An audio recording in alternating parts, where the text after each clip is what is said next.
Hi, I'm Carrie Elizabeth Lynn.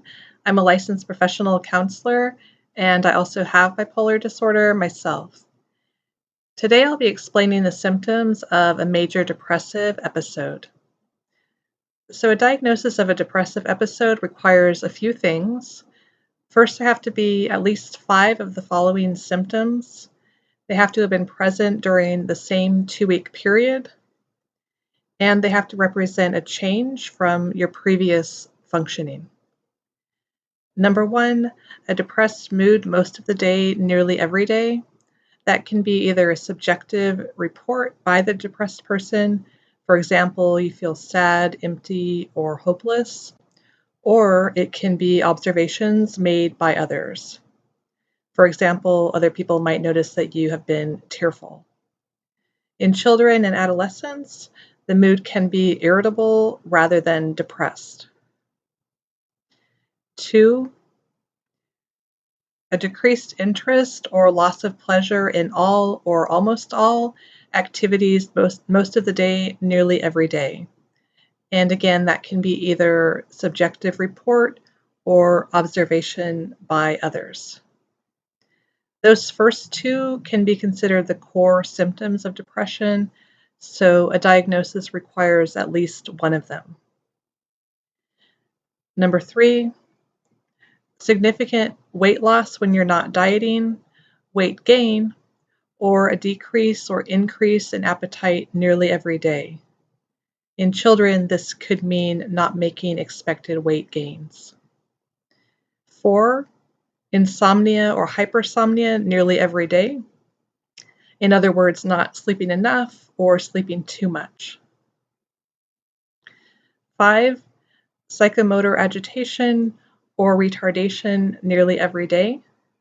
So psychomotor agitation is where you're extremely restless, so you make unintentional movements like pacing or wringing your hands.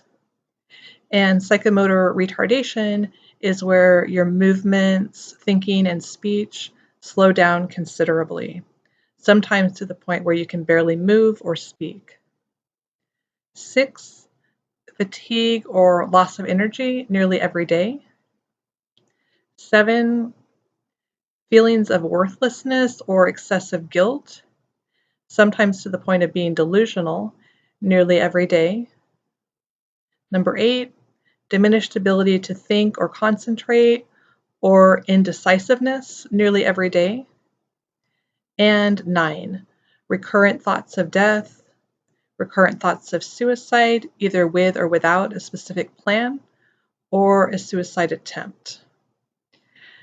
Next, the symptoms must cause significant distress or impairment in life functioning. And last, the episode cannot be due to the effects of a substance or another medical condition. So you can see that a depressive episode is not just about feeling sad. It's not about being in a down mood for a few days. And it's not about experiencing normal grief from a loss, although a loss may also result in clinical depression. Rather, a major depressive episode has to last at least 2 weeks. It generally has a variety of emotional, cognitive, and physical symptoms, and it has to cause a high degree of distress or impairment. I'll be describing the symptoms in more detail in future videos in this series called Speaking of Symptoms. Thanks for watching, and here's to good mental health.